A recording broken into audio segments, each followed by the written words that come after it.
this life and this game is mine. Yep, it's my time. Peep this mic dominant, intelligence is prominent. Dropping all sorts of ill gems on your conscience. Many years, I lay patient, just waiting, just building, just laying the perfect foundation for this ill structure. Now I run the court similar to the Ruckers. Got my focus back and began to practice. Hey everyone, thank you for tuning in to They Ain't Ready, the podcast about race, gender, and economics. I am one of your hosts, Tracy Walker.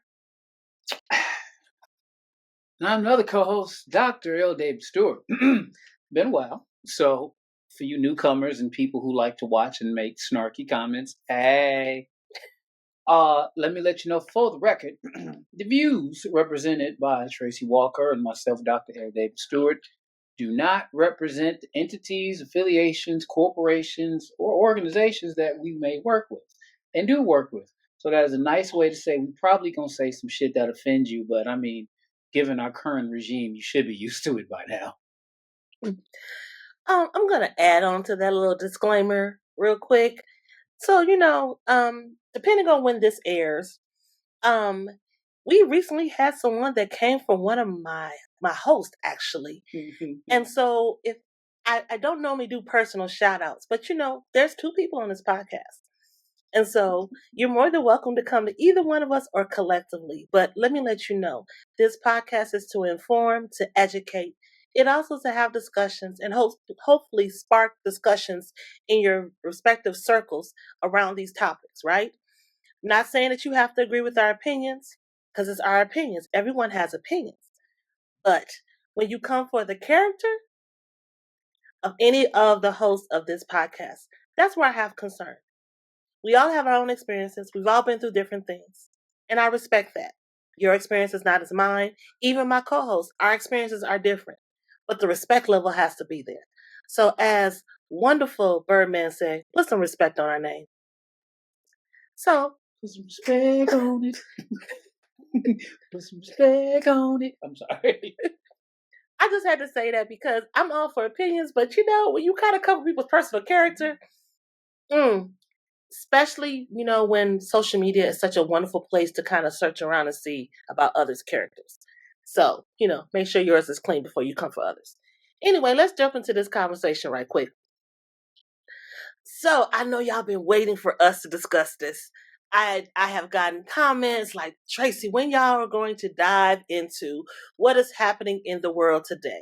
So as you know, we started the podcast, and since we started airing episodes, everything's kind of went haywire. Exactly. And so we would be remiss if we did not dive into this subject. And I'm going to let you know we probably will be diving into the subject several times throughout the season because things change every 5 seconds. But we want to talk about today the economic cost of erasing diversity, equity, and inclusion. I want to say the full name. So you understand there's a lot of things that's been going on in the news. And as you know, we've had executive orders, we've had companies do different things, and we're going to get into all that. But I don't think as a community, as a nation, even as people, we have thought about what the economic impact it has when you roll back efforts that have taken decades to get to. And we still weren't there yet. Not even close. So we want to talk about what really happens when you roll back DEI. Not so much as just that your Black-owned business is not in Target. It's more than just that. So this is kind of what we want to dive into today. So framing the issue and letting you understand what happened. There has been executive orders by the current president. And one of the executive orders is a couple of things. Now, before I go into the fullness of what some of these executive orders are dealing with DEI, I want to talk about what an executive order is real quick. Because a lot of people are up in arms like executive orders are, it's fact, it's law. Well, in a way, I'm giving you context of it and not saying it's the full essence of it, but just to give you more of a tangible understanding. An executive order is a desire of the president. It is something that they want an initiative that they have and want to move forward. Some executive orders, yes, can be done with a stroke of a pen. Some executive orders cause have to go through Congress and have to go through legal channels. So everything cannot be done just at the stroke of a pen, which is why you'll see certain things happening and why we're having a lot of lawsuits coming up against the administration and the various departments, because these things did not go through the normal channels that we have. In America, we have checks and balances for a reason. We are not a dictatorship. We're not a monarchy. We are a democratic process. So let you know that first of all.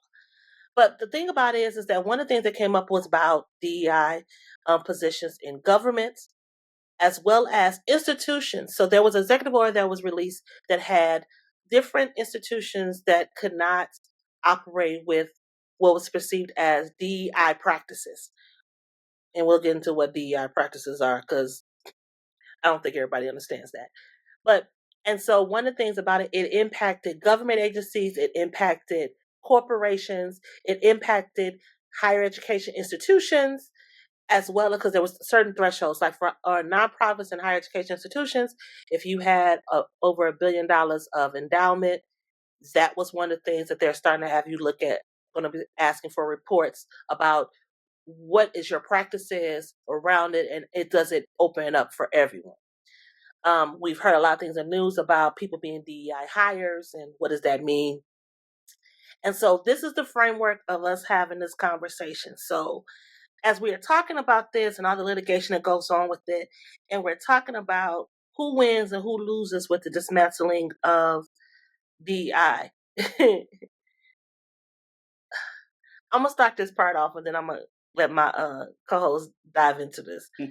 But the part of it is that, I'm breaking down some myths before we get into some of the actuals, because I think that there's a lot of things going on. I tell you all the time, don't get your hot takes from TikTok. Don't get your hot takes from social media.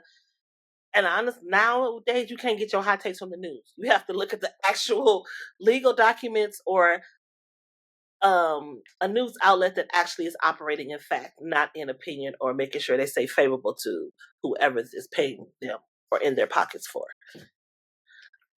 Yeah, you get that. You get that.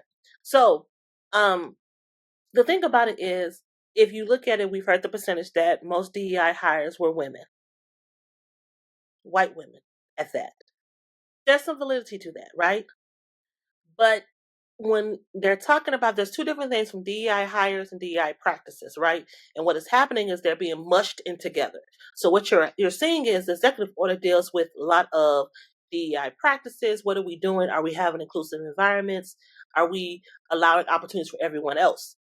That's the start of the premise. Has it stayed that way? No, it's filtered into us saying that now if you have anything in diversity, inclusion, equity, inclusion in your title, or if your work cannot be justified that it is inclusive work, not just working for marginalized groups or putting forth agendas that they feel that are alienating of other populations, then those titles have been taken. You can't operate in that. We saw that there was a freeze on all those that had DEI in their title or work in the government, and then some people have been laid off since then, right? There is more to DEI than race and gender. We talk about race and gender on our podcast, but this episode will probably go into more detail about what DEI is. And so what is there to lose is all the strides that we've made in every area. DEI is not just race and gender. We're talking about accessibility. Even the governor said, we're ending practices of DEI, and he's in a wheelchair, and there's ramps in the state building for him to help him get into the buildings. So when you say you're going to do that, and you are one of the people that have benefited for DEI, there's also, let's say, as simple as DEI goes to having rooms where women can pump when they're feeding their children breast milk. Those things are DEI efforts and practices and initiatives that have been implemented, right? There's also having Braille on the doors so those that are vision impaired can be able to find their way to different buildings and know what buildings are. All these things are DEI. Just know. So I wanted you to get the kind of basis of what, when we talking about the cost that we put in and to dismantle things, it goes through a lot of other structures than just race and gender and who you hire. And now we're going to hire white men. And that is where I come in. Mm-hmm. I've had a lot of people ask me questions and my thoughts, and am I going to post on Facebook or share my things? Nope. Come here. Who wins and who loses, right? Diversity, economic, and inclusion. I think we both have seen something on the socials where they were like, say the full letters, because DEI has been reduced to those letters. So, just to reiterate, it's for diversity, equity, and inclusion. Why would we need diversity, equity, and inclusion in the first place? Let's go all the way back to the beginning. Now, you can go through some of our other episodes. In fact, I highly recommend it, particularly when we were talking during the election about, everything about political impact from Reconstruction all the way to the last election. The reason we needed diversity, equity, and inclusion is because mediocre white men from the beginning have made sure everyone couldn't get a fair play. Now, one of the things that shocks a lot of people about me personally is that I am a free market capitalist. I am a fan of capitalism in its purest form, right? Meaning this: if we both build mousetraps and I built the better mousetrap, or you built the better mousetrap and you went to market and sold it and people really liked it, then and I got paid for it, that's fair. Now, if you built a better mousetrap and I smeared you and tried to say it's not fair because you built a better mousetrap, and now I'm going to go sue the League of Mousetrap Management because everyone liked your mousetrap better, that's not fair. They're not like us. If you get that story, you'll also understand what I alluded to without saying names. But I'll move on. So, winners and losers in this trend, as my co-host said, the impetus is always assumed to be race and gender. One of the groups that are really being hurt by this, and it is a tragical comedy, are veterans. Some people voted for this, and this is, as I've said before, the equivalent of roaches voting for Raid. So now all your veteran stipends and certain things that impact have been taken away. They have been taken away for a man who didn't go to the draft because of bone spurs. Let that sizzle in your spirit, as Deion Sanders would say. But it gets better. Who else loses? Obviously, Black people, people of color. I separate Black people on purpose because a lot of these things that we fought for, that everybody else did benefit from, was started from my folk, Black folk. Or as my dad would say, God rest his soul, good old fashioned niggers. Okay? All right, cool. So we're losing. We're allegedly saying that the best person is going to win. Now, the biggest winner in this, a South African immigrant who sits with an American president who talks about deportation. If the irony wasn't so tragic, it would almost be funny. I'm thinking of history because there was a German dictator in the 20th century that literally almost brought the world to its knees. And he exterminated Jews, and he was half Jewish. So the dismantling of DEI is a banter call for the current president's voting bloc, right? It gets them hyped, the executive orders, because he's just riling them up, and he's like, yeah, he's doing the things. Now, I am going to offend people today. I got my t-shirt on that exudes my feeling of offense. I've had the pleasure of being in Miami last week. It's very interesting because there is certain Latino populations that heavily supported the current president, and he showed his thankfulness by deporting you. So who's winning? But and this is going to evolve into the economics of it. Construction is impacted tourist economies are impacted. We were down there, and one of the things that I observed is construction sites empty in the middle of the day, not because they're on lunch. Mm. Because folks are worried about popping up and popping out, and them people sliding on them, as they say. So you're impacting construction. You're impacting execution of construction, which impacts funding. You're impacting funding, which impacts how we develop neighborhoods and how we can do other things, right? Now, who else is losing? Pick a market. I'm also a college professor. One of the things I had the pleasure of going over with my students was how history repeats itself through the Smoot-Hawley Act of 1930 that greatly further impacted the Great Depression. And guess what it was about? Tariffs.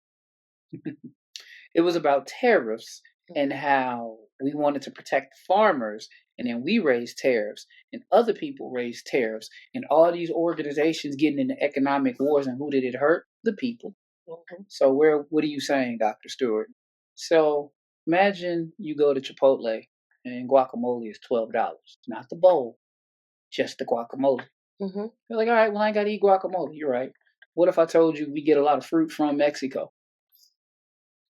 What if I told you we don't own a lot of our own farms these days? China and other countries own those farms.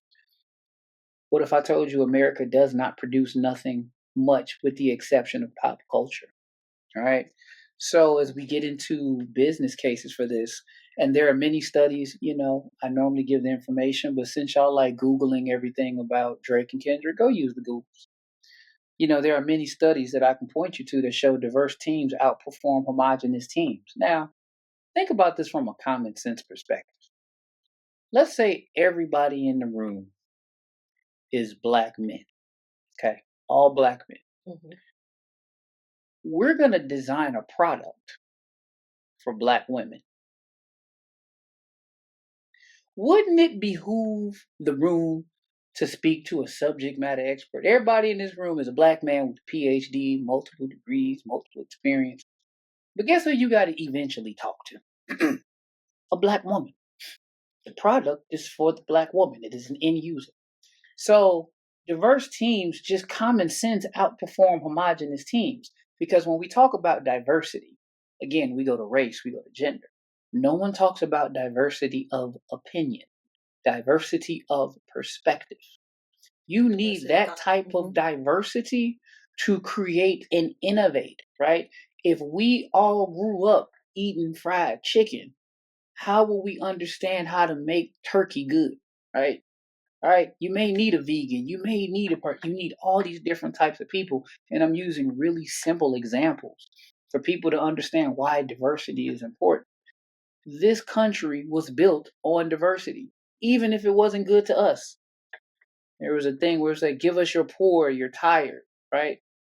But it's interesting now we take those poor and tired and kick them back out, unless they come from certain countries, right?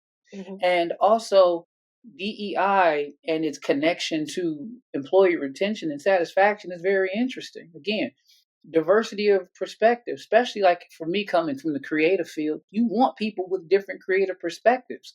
You don't want homogenous thought, right? So when I look at homogenous thought in its most extreme form, I look at fascism, look at, what Hitler tried to do with the Aryan nation, where he wanted blonde hair and blue eyes. And Hitler himself was half Jewish and had black hair. But that's another story, right? So I know I'm going there. So what is the cost of turnover and lack of inclusivity? What is the actual cost? Who you think gonna do them jobs? So I'm gonna get ignorant, as my father would say. Let's take Florida. Let's take farms and picking fruits. White folks, y'all ain't built for the sun. We already know this. And all y'all, it's interesting when y'all say all the people, y'all complain about all the people taking y'all jobs, and the very people ICE is using to come get those people, they taking them from the job. I'm gonna say that again for the people in the back. The very people complaining, saying that these people don't want to work and taking our jobs. Guess where you taking them from when you deport them most of the time? From their job. White folks, y'all not built for that. Y'all not built for that, son.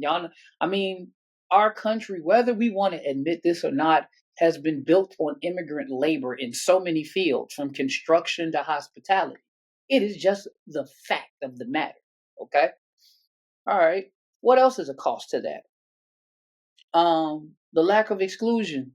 So one of the things I'm really intrigued about, and I'm not going to get into my why, not publicly. Our current president has went on this federal kind of cost-cutting measure, and he's trying to get rid of people, say for instance, in the intelligence community. What he did recently, which is an aberration for so many reasons, is sent a unencrypted email with the first name and last letter of everybody that's been hired in a particular agency for the last 2 years. Now, think about this. And again, you don't need a degree to figure this out. What our intelligence community and apparatus does, is it morally bending all that? Sure, but that's subject for another thing. But consider what I'm going to say. I'm sure a lot of people who listen to this have watched your John Wicks, your Jason Bournes, your James Bonds, your Jack Bauers. So how do you get a spy that is blonde hair and blue-eyed to operate in Ghana? Okay? Do you want better? How do you get assets and resources into a country like Saudi Arabia and Afghanistan if you look like a Chad, clean face, clean shaven, and all that? These are other things that are going to impact that. Now, here's the other part about diversity and things that y'all don't think about. Diversity, affirmative action at its core was put into place, for instance, to give Black people a fair shot with the actual same skills to compete with people who did not have the actual skills, but they had the nepotism and the connections to get into whatever they were doing, right? The reason we have HBCUs in the first place is because you would not let us into your Harvards, into your Yales, into your Princeton. So these land grant institutions, your Howards, your Hamptons, were for the Black folks, right? Okay, right. So it was separate but equal was the law of the land until Brown versus Education, 1954, and all that. Cool. Y'all say y'all want to go back to that. All right. So tell you what. When Black folks kick shit out of y'all in sports, I don't want to hear it. Ain't no more cookouts. You ain't going to none of that. Right? I saw a post last night that was like offended that there were no white performers during the Super Bowl. Right? Think of the irony, the unmitigated gall. So it's interesting how we look at how this is going to impact so many things, realistically and even comically.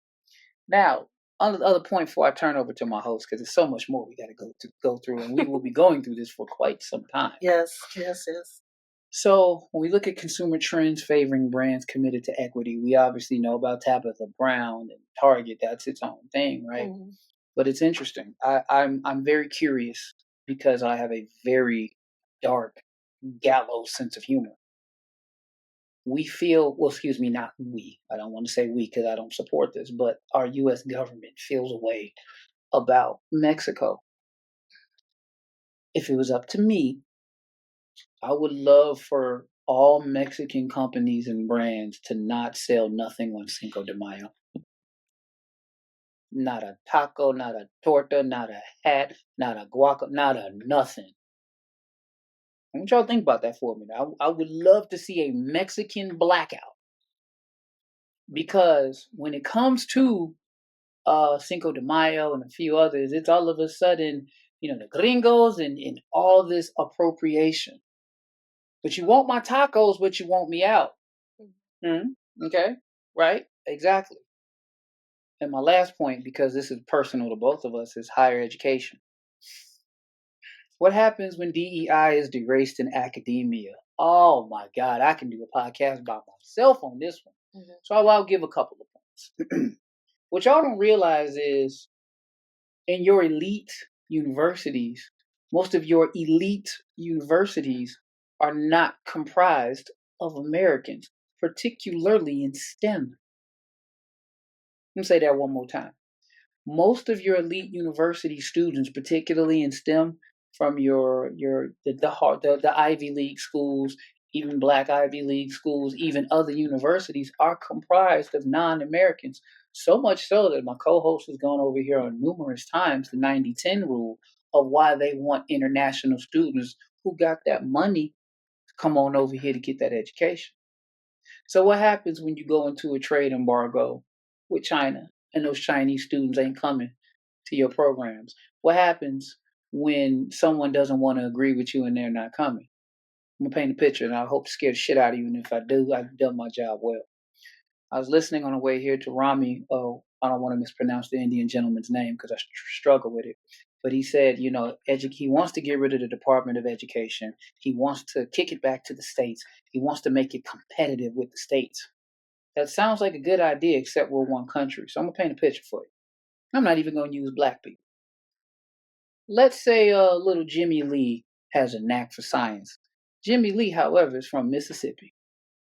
Jimmy Lee has gone to a little podunk high school in his little town because there's only one or two of them there. And, he happens to have a 4.0. Jimmy's done well. And you know what? His parents are like, gosh darn, Jimmy Lee, we believe in fair everything. And you got a 4.0 and you a white man. And you know what? I think you need to go to Harvard. It's a problem. The state of Massachusetts is going to assess state of education in Mississippi. And that 4.0 that little Jimmy Lee got down there in Mississippi, well, that ain't nothing but a little bit of 2.2 over here in Massachusetts. Can't blame black folks on that. Because the quality of the education by the standards set by the state of Massachusetts does not match up. That ain't red or blue. It's looking at the quality of the institutions that are in that state. And you want to get in that state. So before I pass it over to my co-host, I want you to think of the problem of that metaphor educationally like this. As someone who was also pro-Second Amendment of having his own weapon, if I take a weapon across state lines, I got to know the rules of that state. For instance, Illinois gun laws are very different than Missouri gun laws. All right? You got to know what state is an open carry, concealed carry, and when can you not carry. So imagine dealing with that with education. Okay? Right? Your 4.0, your kid is good, but just because as that other state dictates it's not fair, then you can't get in. And then when you say it ain't fair to that state, who you gonna call? The federal government. Go ahead and take it. So, so anyone that knows me knows this is a very special subject to me, not just the diversity, equity, inclusion, but also higher education. I've been in higher education for 25 years. Many of y'all seen clips on TikTok about what I talk about the experiences. And so I want to set some foundation for a few things before I go into the higher education. Anybody knows me, I'm all about statistics, stats, all those details, right? So let me give you a few. One of the things about DEI that I'll give you statistics, but I'm going to give you Tracy Walker's opinion, as it was stated earlier. By the year 2030, the United States population will be the most diverse than ever, with a declining white population and sharing growth of Hispanic, Black, and Asian Americans. Okay? So if you haven't heard, this has been something that's been going around for a while, even having discussions in academia about the year 2030. And the year 2030, where it's supposed to be a shift in the diversity, where now the white population of the United States will become the minority. And it will be United States will be heavily Black and brown country. Okay? So you understand some of the basis of that, right? So now the power shifts, because power dynamics is not just based on, oh, I've had it all the time. It's about who is in the majority to have the power, which is why we'll say a lot of times African American communities do not have always the power because we are not in the majority. Mm-hmm. So with having Black and brown people in the majority, that shifts everything. That shifts economics. That shifts our political landscape. And so, what do we need to do to make sure that does not happen and that is broken down before that it can come that way?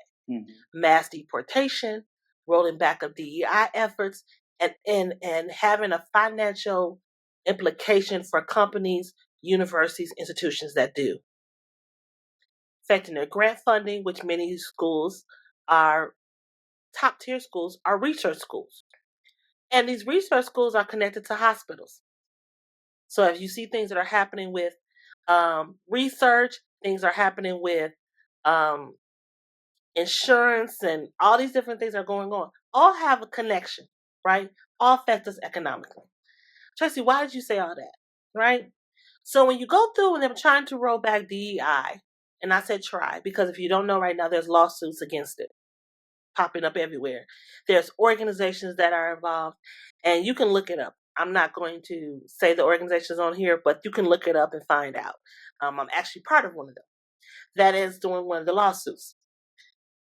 But what I want to let you know is that the reason why is because the thing when they're talking about higher education is supposed to be a place of free speech. It's supposed to be a place of inclusivity. It's supposed to be a place where I'm able to, as a Black person, not having to dial back my Blackness, but I'm supposed to be able to bring it to the fabric of the institution. Now, we know that's not always happened because that's why we have the various schools we have, and that's why we have HBCUs. So we're all aware of that, right? But we have been making strides where, I will say that we were able to have a Juneteenth celebration on my institution, and I will tell you that the vice provost of diversity and inclusion was there and gave us kudos. Now, that doesn't always happen. Now, mind you, I came up with a lot of obstacles behind it because a lot of people had things to say because we broke the truth down, but I was able to display this. And I had support of my dean at the time to say that, yes, we stand by this. Oh, Tracy, please do this more and have it more time displayed to let people know about the history, right? But some people had issue with the history, so there was a rollback. People now want to roll back history because I caught it where people were saying, how dare you say this? You're saying that my people were racist. If that's your people, that's your people. Just like I can't negate that my ancestors may have sold others into slavery. Now, there's debate about, and there's concrete evidence in some aspects of how it went about. All of it wasn't just that they was trying to get rid of people. Some of it was that they were tricked. Some of it was that they were also, one thing you got to think about war is that you have prisoners of war. And what do you do with prisoners of war? You sell them off for labor. That's been something that's happened in countries. So selling someone off to labor did not mean they thought they was going to go into a slavery system that we have had to deal with. So there's a lot of things with it, just to give you some background education. But I wanted to say this is that there's a lot of rollback about the numbers, right? So when we talked about the numbers, why this is so costly is because when you say that we want qualified candidates, right? If you look at the numbers of those that are getting bachelor's degrees, master's degrees, minorities' numbers have increased almost double to triple of getting higher education degrees. Which means with the educational degree and the experience, they are highly qualified. So how do you change the dynamic and the power dynamic if you're having more minorities get education and have the experience, and now the pool becomes more Black and brown than white? Then say there's a diversity hire. They were hired based on race. They were based on gender, right? So what happens is that starts a whole big thing because we're not going to school for free unless you're in STEM. We're getting student loans. We're going through different things like that. So if the Department of Education is broken down, now we have what happens to our loan debt. Loan debt can go private, affects people credits. People are not able to buy homes, do what they need to do. All these things starts piling up, and it takes an economic cost. All of just dealing with higher education. Mm-hmm. And on top of that, you will have a decline of student enrollment because if you have a Department of Education that has been dismantled and said it's doing practices that are, because they're tying their Department of Education also in DEI, then you are having student enrollments low. You're having more students going away from it. Why do I bring that up? Because Let's talk about that. Let's talk about one of the big schools we just talked about, Harvard, right? There was a study, right, that when Harvard did the lawsuit against of the group that did with the Harvard about the lawsuit about affirmative action, loosely, it was not all affirmative action, but loosely, pretty much saying that it was race-based admission. They saw a decrease in the number of Asian students that were applying, right? There was also a decrease in Black, but that was not the focus, but it was more a decrease of Asian, right? But let me let you know this. On a study that was done by Harvard, 43% of the white students are legacy athletes are related to a donor or a staff member, right? What was that percentage again? 43%. So, well, what does that mean, Tracy? If you're usually a legacy, there's a scholarship or endowment or something for you to go to school a lot of times, or your family has the money to pay for it. Athletics, there is scholarships given to athletes, so the university is paying for it. Related to donor staff, if I have a staff member, if I'm on staff, my child goes to school for a very discounted rate by the university, right? So that cuts into the revenue is coming in. So if the other students are paying for the cost for these students to go to school, but if I can't afford to go to school because you have defunded the Department of Education, you have taken away structures and aid and other things and programs, then what happens is you are now living off the money of endowments, and you're also living the money off of those that can pay. No institution can sustain themselves off of that. And so what my co-host said when he was talking about Jimmy, his educational level is based on the state. It's also based on where he lives. So he can live in Mississippi, right? But where does he live in Mississippi? Does he live in a very affluent area of Mississippi, or does he live in the backfields of Mississippi? If you live in the backfields of Mississippi, I don't know how much money he's going to get. So the rollback of DEI don't just affect Blacks, other minorities, it affects whites as well, because all those that voted for the eggs to be lowered, now the egg prices are going up. Give an example.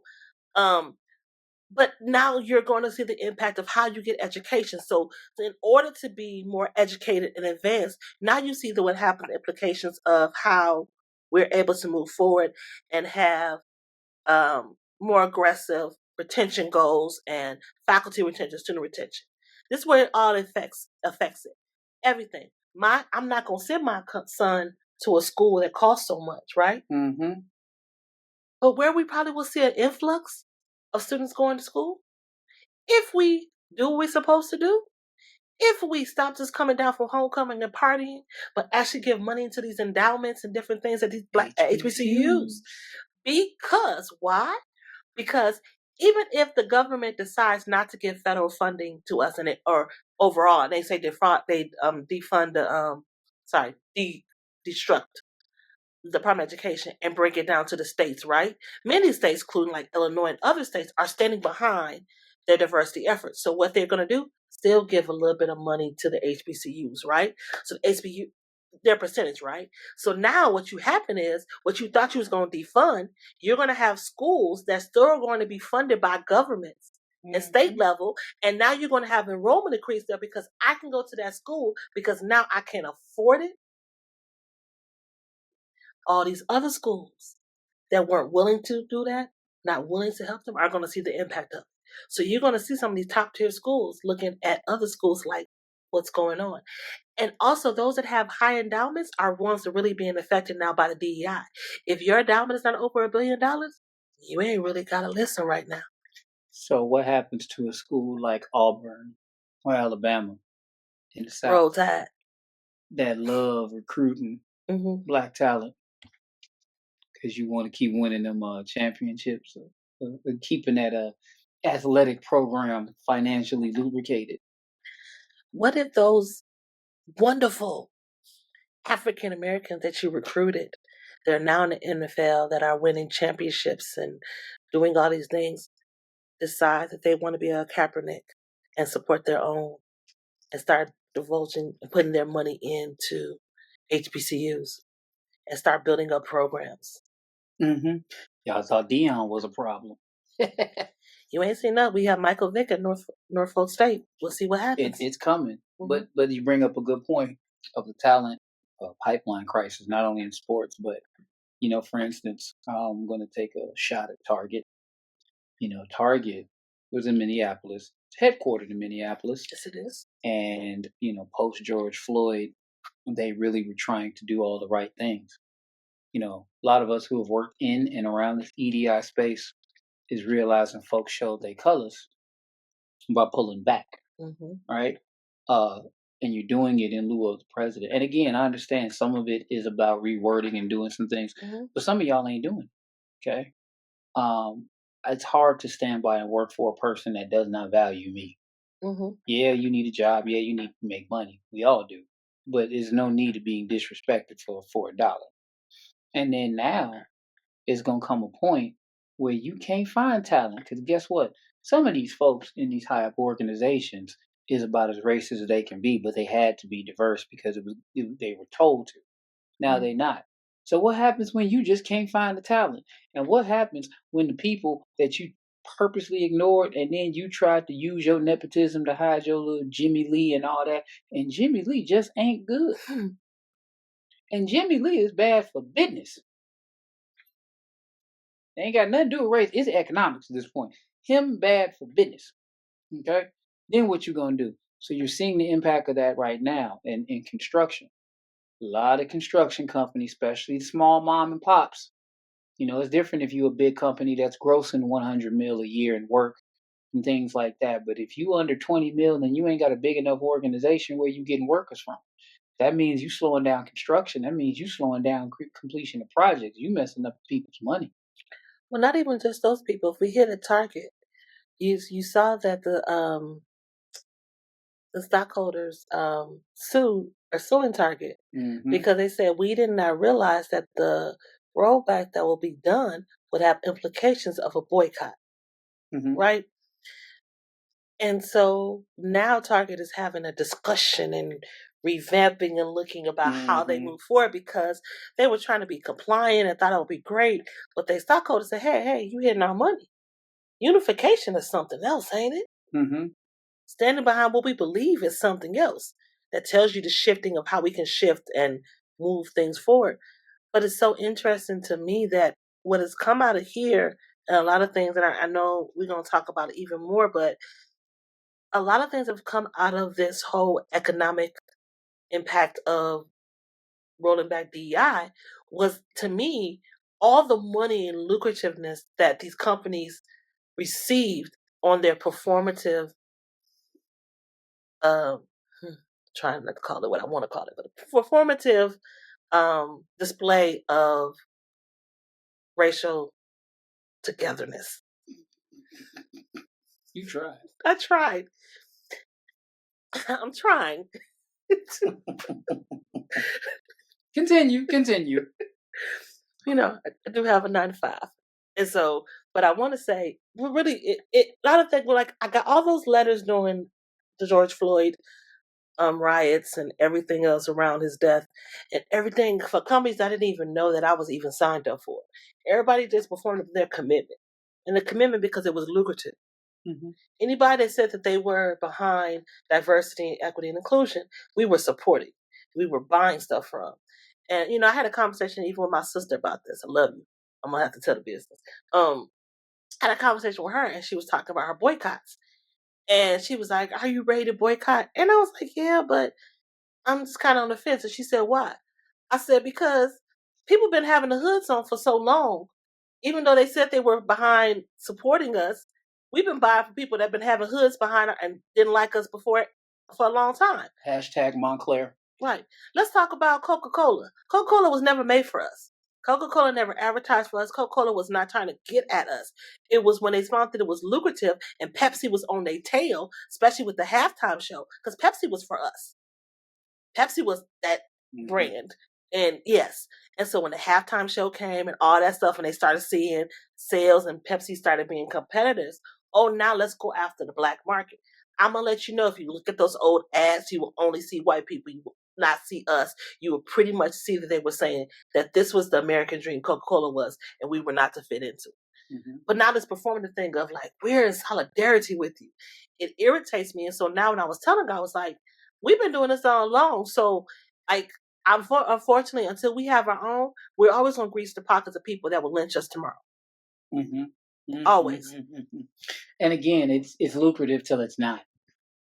And I think I also struggle with this because what's going to happen, and I really want to be wrong, what's going to happen, not if, when the next George Floyd happens. Because never forget, when George Floyd occurred, it was during the Trump previous administration. Okay? So what happens when, in truth, you are all about DEI because you was worried about black and brown rioting in the streets like LA in 92 with the riots? You proved what we already knew about placation. But let's go further. You know, a lot of companies and with schools pushing back and losing federal and private funding due to these rollbacks.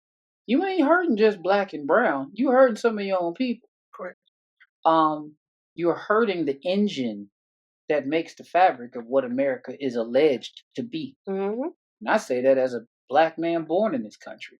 You know, the irony was, through all we've been through, we've been trying to live the American dream since Abraham Lincoln signed that document that wasn't recognized for 2 years and 5 months later completely. Everybody in this country, whether black, white, immigrant, immigrated here, just want a good job, good house, and live the dream. You're screwing with that, right? Because most people don't want to be rich. People want to be well off, take care of their kids, you know, buy a good car, get a good house, maybe go on vacation, you know, indulge in a decent vice or two and live a decent life. It's kind of hard to do that when you go to Waffle House and now they got a 50-cent surcharge on eggs at the Waffle House, or as I call it in my fake French, wafflejo. Right? What about schools, though? What about you rolling this back and your programs? You can't get people to fulfill the programs. And see, here's what y'all don't know if y'all don't work in higher education. You ain't got enough people in the classes. Guess what? You got to cut the classes. You ain't got enough classes. Guess what? You got to cut the instructors. You ain't got enough instructors. Guess what? You got to cut the program. And can we say that this has already been happening before DEI? Schools have been going through financial. So let's say one thing I want to say real quick. Universities have already been going through issues of dealing with finances based on the implications from COVID. You know, many institutions were not ready to go hybrid.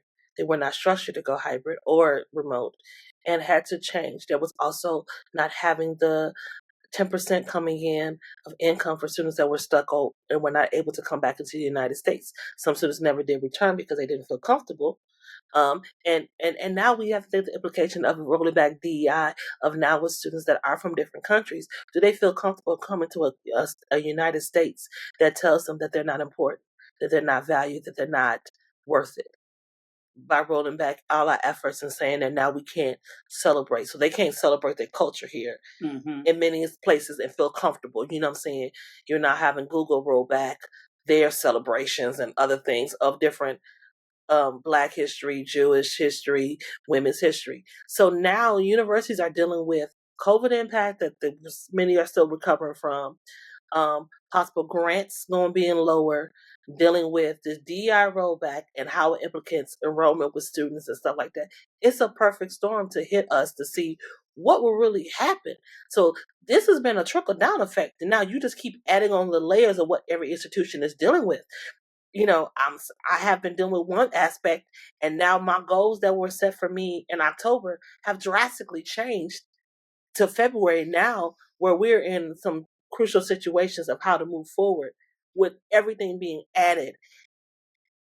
And we sometimes forget that this is a cycle that we're on now because we've been through this before. And as we get ready to wrap up for some call to actions, I want y'all to consider strategies, y'all, for embedding DEI in your business. Don't just hire because you need black and brown.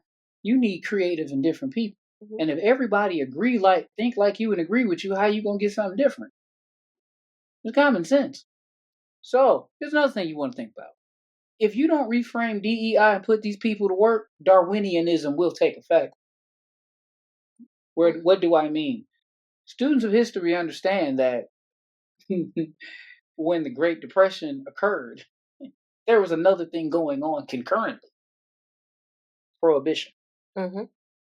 Folks ain't got no jobs. You're talking about descending the country into a chaos that I don't think we want to deal with. Here's irony. Do you all remember what brought us out of that chaos? War. Mm-hmm. Different type of war. Do we really want to take that chance and go through this now? Lastly, I want people to understand this. When we talk about DEI and we talk about the current administration, tariffs and things like this, as I told my students on Monday, you cannot practice isolationism in a global economy. So if you don't hire people because you don't like their religion, their sexual orientation, or what is that and the third, and you have a whole bunch of white men and a few white women doing stuff, how is that going to make America great? And when was it great?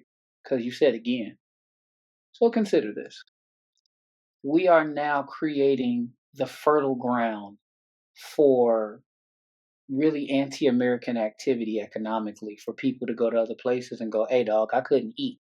As I've often tell people, many kids don't wake up and go, I want to be a drug dealer. They do it because of survival. Mm-hmm. You're putting the country into an environment that can yield civil war implications. And I know that may be extreme to some, but consider this. They say, oh, well, we've been through this before and it turned around. I don't like this quote, but there is a context to this quote that people need to hear. We are not our ancestors. What I mean by that quote is we took the Martin Luther King approach before. Mm-hmm. Folks ain't gonna be sitting the counters turning other cheeks. Folks gonna be a little more like Malcolm, and not just black folk, brown folk, right? I think the slap in the face is you can't roll back DEI and then want to hilariously celebrate me come Juneteenth, come Cinco de Mayo, come all these other days, because it's like, hey, bro, can I get a chalupa? No. Or now you want to come to the barbecue, right? Or say, hey, bro, I'm down. I listen to Not Like Us, because black and brown and other people form the backbone of the culture of the United States, whether we want to admit it or not. And if you disagree, consider this, and I will close on this. If y'all didn't like black folks so much, imagine the United States without slavery. Cool. If y'all didn't like brown folks so much, imagine your southern states like Florida, your Miami, without culture. Imagine your Texas without Tex-Mex. So before you say we don't need these people, I would highly recommend you relook at DEI, because this, again, as we say, ain't just about color. It's diversity of opinion, ideas, perspectives. And if we homogenize this country, I guarantee you there's a level of backwards we're going to go that we cannot recover from. I went home maybe a couple of months ago, and we were going through old paperwork at home. I have a point to this, y'all. And my mother came across some of my stuff from college. And I'm going to date myself. It was dated 1999. And there was a panel that I was on about race relations at my institution. Mm-hmm. And I stated that I'm not committed to this work because it's popular. I'm committed to this work because it's necessary. And it blew me away to see that at 21 years old, I'm saying that, and at the age I am now, 20 plus years later, I'm saying the same thing. The work of diversity, equity, inclusion was happening before it became popular, before it became this label that everybody wants to say, I do diversity inclusion work. I'm about diversity inclusion. I feel this way, like I'm about this life. I've been about this life. I've been having these conversations before it became a tagline or something I put in the title or something that is in my job description or something to get favor, to get a promotion, because if I say that I do diversity and equity inclusion initiatives, then that makes me more marketable to others, So I would say this to you guys as we close this episode out and we even move forward. Are you doing this performatively, or are you really about this life?